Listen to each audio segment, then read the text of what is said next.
জিনিসপত্র হুমায়ুন আহমেদের ব্যবহৃত সব জিনিসপত্র খুব মানে খুব সযত্নে সবকিছু রাখা আছে, কিন্তু জাদুঘরটা এখনো করতে পারিনি আসলে।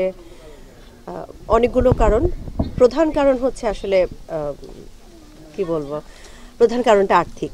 আমরা নুহাশপল্লীর যেই আয় হয় সেই আয় দিয়ে নুহাশপল্লীরই পরিচালনা হয়, পাশাপাশি হুমায়ুন আহমেদের স্কুলের কিছুটা পরিচালনা হয়।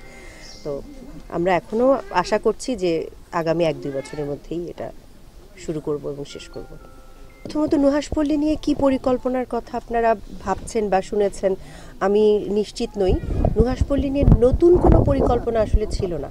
নুহাশপল্লীটা হুমায়ুন আহমেদ করেছিলেন গাছ লাগানোর জন্য।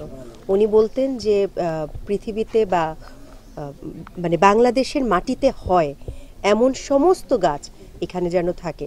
উনি শুধুমাত্র গাছের প্রতি প্রেমের কারণে বা গাছের প্রতি ভালোবাসা থেকেই উনি নুহাশপল্লীটা তৈরি করেছিলেন।